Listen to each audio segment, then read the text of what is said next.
बिस्मिल्लाहिर्रहमानिर्रहीम। अस्सलाम वालेकुम दोस्तों, नई वीडियो में खुश आमदेद। दोस्तों, इसराइल के साथ पाकिस्तान के तिजारती ताल्लुकात की प्रोपेगेंडा मुहिम और असल हकायक क्या हैं, दफ्तर खारजा ने सारी कहानी खोल कर रख दी। जबकि दूसरी जानिब कप्तान को बड़ी कामयाबियां मिलने लगी, पूरी supreme court bar Tehreek Insaf में शामिल। वीडियो की तफसील में जाने से पहले आप देख रहे हैं हकीकत की दुनिया डॉक्टर अली के साथ। हमारा चैनल सब्सक्राइब करके घंटी के निशान को दबाना मत भूलिएगा। नहीं, इस वीडियो को ज्यादा से ज्यादा फेसबुक, व्हाट्सएप और सोशल मीडिया पर शेयर जरूर करें। शेयर और लाइक करने के साथ साथ कमेंट बॉक्स में पाक फौज जिंदाबाद, पाकिस्तान पाइंदाबाद और पाकिस्तान के गुमनाम हीरोज को सलाम का नारा कमेंट जरूर कीजिएगा। दोस्तों, गुज़िश्ता 2 रोज से सोशल मीडिया पर पाकिस्तान और इसराइल के दरमियान तिजारती ताल्लुकात के आगाज के हवाले से वावेला किया जा रहा है। पाकिस्तान और इसराइल के दरमियान तिजारत की हकीकत क्या है? दोनों ममालिक में बराह रास्त ताल्लुकात हैं और ना ही तिजारत मुमकिन है। लेकिन दोस्तों, यहाँ पे आपको ये बताते चलें कि जो सोशल मीडिया पर प्रोपेगेंडा मुहिम जारी है, अब उसका दफ्तर खारजा की जानिब से पोल खोल कर रख दिया है कि असल हकायक क्या है। दोस्तों, पाकिस्तानी अशिया अगर जाती हैसियत में इसराइल जाती हैं या वहां से कोई ट्रेड करता है, तो इसका मतलब ये नहीं कि वो पाकिस्तान की तरफ से जा रही हैं। पाकिस्तानी नजाद एक यहूदी फिशल ने पहली बार पाकिस्तानी गजाई अशिया इसराइली मार्केट में बरामद करने का दावा किया है और पाकिस्तानी तारीख में इसराइल के लिए वाहिद पासपोर्ट साबिक वजीर आजम इमरान खान के दौरे हुकूमत में फिशल बिन खालिद को जारी किया गया। नवाज शरीफ हुकूमत में फिशल को पाकिस्तानी पासपोर्ट जारी करने से इनकार कर दिया गया था और बीबीसी और वॉइस ऑफ अमेरिका ने इस हवाले से तफसीली रिपोर्ट्स भी दी हैं और अमरीकी यहूदी कांग्रेस ने भी इस हवाले से अपना बयान जारी किया है, जिसमें वाज़ेह किया कि पाकिस्तान और इसराइल के दरमियान कोई बराह रास्त तिजारती ताल्लुकात नहीं है, बल्कि ये पाकिस्तानी ग़िज़ाई अशिया खलीजी ममालिक की मार्केट से ज़ाती हैसियत से सप्लाई की गई। पाकिस्तान और इसराइल के दरमियान इस वक्त कोई सफारती और सियासी ताल्लुकात नहीं और पाकिस्तान ने अब तक इसराइल को तस्लीम भी नहीं किया है। माहिरीन का कहना है कि किसी भी किस्म के ताल्लुकात ना होने के बाद ये मुमकिन ही नहीं कि दोनों ममालिक बराह रास्त तिजारत करें। मीडिया रिपोर्ट्स के मुताबिक पाकिस्तानी नजाद यहूदी फिशल बिन खालिद ने दावा किया कि उन्होंने तारीख में पहली बार पाकिस्तानी ग़िज़ाई अशिया की पहली खेप इसराइली मार्केटों में बरामद की है, जिसमें खजूर, खुश्क मेवाजात और बाज़ मसाले भी शामिल हैं। जनाब परवेज मुशर्रफ के दौर के बाद इमरान खान के दौरे हुकूमत में इसराइल के साथ पाकिस्तानी राब्तों की खबरें भी सामने आईं और ये खबरें भी इसराइली मीडिया ने ही दी थी।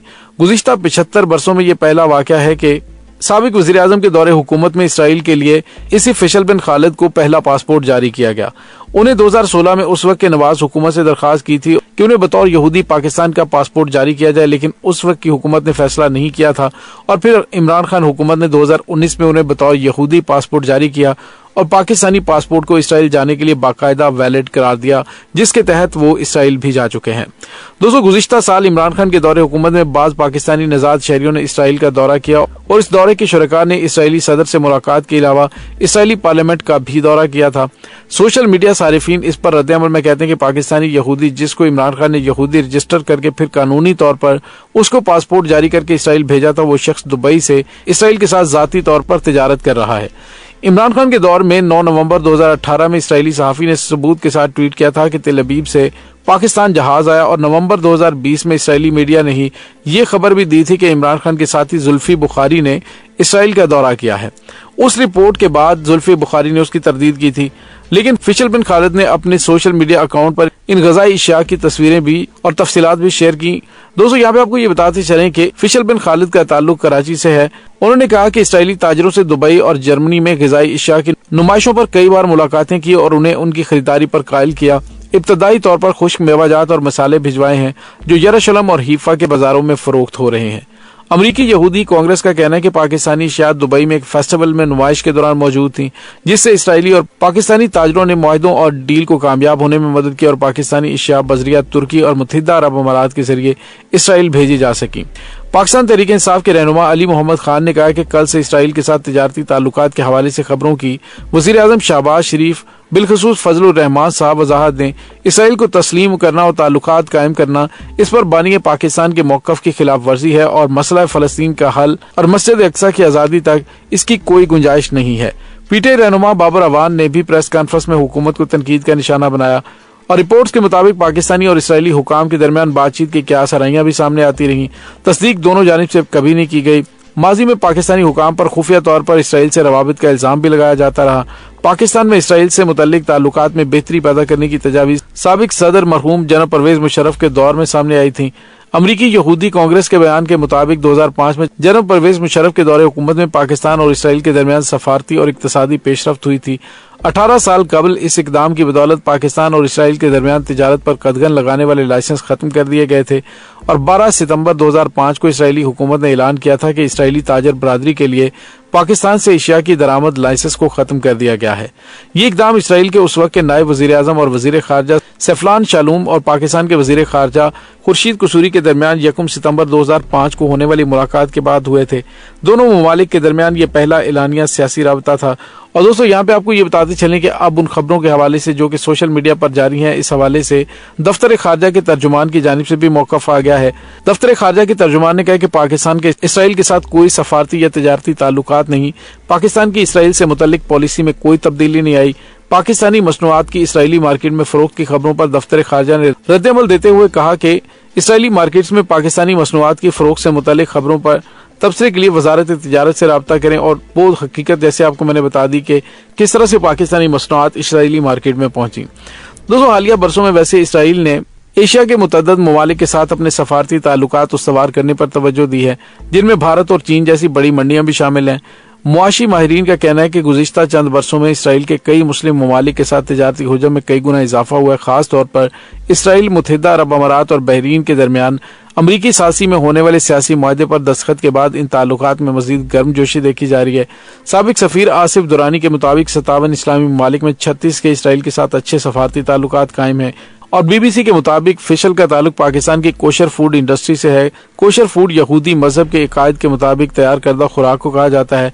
جیسے مسلمان حلال کھانے پر یقین رکھتے ہیں، ویسے یہودی بھی حلال فوڈ کھاتے ہیں۔ اسی وجہ سے کوشر فوڈ انڈسٹری یہودیوں کے لیے خوراک تیار کرتی ہے۔ اور دوستو یوں جو گزشتہ 72 گھنٹوں سے اسرائیل کے ساتھ تعلقات کے حوالے سے وویلا مچایا جا رہا تھا، اس کا جواب بھی سامنے آیا۔ دفتر خارجہ نے واضح طور پہ بتا دیا پاکستان کی پالیسیز میں کسی قسم کی کوئی تبدیلی نہیں آئی، اور نہ ہی کسی قسم کی کوئی تبدیلی آئے گی۔ جو پاکستان کا اصولی موقف ہے اسی موقف پر ہم قائم ہیں۔ دوستو دوسری جانب آپ کو یہ بھی بتاتے چلیں کہ پاکستان تحریک انصاف کو بڑی بڑی کامیابیاں ملنا شروع ہو گئی ہیں۔ نائب صدر سپریم کورٹ بار سمیت اہم وکلاء اور عہدیداران نے پاکستان تحریک انصاف میں شامل ہونے کا اعلان کر دیا ہے۔ چیئرمین پاکستان تحریک انصاف سے پاکستان بار کونسل کے رکن چودھری حفیظ الرحمان نے ملاقات کی اور پارٹی میں شمولیت اختیار کر لی۔ نائب صدر سپریم کورٹ بار ایسوسی ایشن ارشد باجوہ بھی پی ٹی آئی میں شامل ہو گئے ہیں۔ دیر اسناد چیئرمین پاکستان تحریک انصاف نے حکومت کو متنبع کرتے ہوئے کہا ہے کہ مذاکرات ہوں گے تو صرف انتخابات پر ہوں گے۔ انہوں نے کہا کہ ججز کی تقسیم کے پیچھے نواز شریف کا ہاتھ ہے۔ نواز شریف نے 1997 میں سپریم کورٹ کو تقسیم کیا تھا، اور اس معاملے پر ساری قوم سپریم کورٹ کا ساتھ دے گی۔ دوستو یہاں پہ آپ کو یہ بھی بتاتے چلیں کہ وزیر اعظم شہباز شریف نے کہا ہے کہ کے پی کے اور پنجاب میں اکتوبر سے پہلے الیکشن کروائے نہیں جا سکتے۔ الیکشن ہونا چاہیے لیکن موجودہ صورتحال میں ممکن نہیں ہے۔ دوستو دوسری جانب آپ کو یہ بھی بتاتے چلیں کہ پنجاب اور کے پی کے انتخابات کے معاملے پر سپریم کورٹ میں کیس کی سماعت کل دن 11:30 بجے ہوگی، اور چیف جسٹس عمر عطا بندیال کی سربراہی میں 3 رکنی بینچ سماعت کرے گا۔ حکومتی اتحاد کی 3 جماعتوں نے موجودہ بینچ پر اعتراض کرنے کا فیصلہ کیا ہے، اور اٹارنی جنرل اور سیاسی جماعتوں کے وکلاء کل بینچ پر اعتراضات اٹھائیں گے۔ حکومت میں شامل جماعتیں چیف جسٹس اور پاکستان سے فل کورٹ بنانے کی استدعا کریں گی، اور فل کورٹ کی استدعا مسترد ہونے پر عدالتی کارروائی کا بائیکاٹ کرنے کا بھی فیصلہ کیا گیا ہے۔ چیف جسٹس اور پاکستان کے اختیارات کے لیے فل کورٹ بنانے کے لیے مختلف فیصلے جاری کیے گئے۔ جسٹس جمال مندوخیل اور جسٹس امین الدین خان پہلے بینچ سے علیحدہ ہو چکے ہیں۔ جسٹس جمال مندوخیل نے فل کورٹ بنائے جانے کی صورت میں کیس سننے پر رضامندی ظاہر کر دی ہے، اور تحریک انصاف نے موجودہ بینچ پر مکمل اعتماد کرنے کا اعلان کیا ہے۔ عمران خان نے کہا کہ انہیں موجودہ بینچ یا فل کورٹ کے مقدمہ سننے پر کوئی اعتراض نہیں۔ پی ٹی آئی نے پنجاب کے انتخابات 8 اکتوبر تک ملتوی کرنے کے خلاف درخواست دائر کر رکھی ہے۔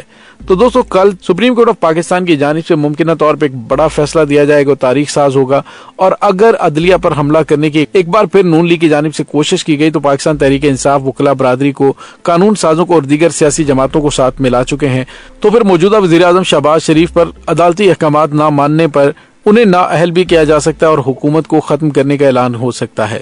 اس تمام صورتحال کے بارے میں آپ کا کیا کہنا ہے؟ کمنٹ سیکشن میں اپنے خیالات کا اظہار ضرور کیجیے گا۔ انشاءاللہ بہت جلد ملتے ہیں ایک نئی ویڈیو میں، تب تک کے لیے اپنا بہت سارا خیال رکھیے گا۔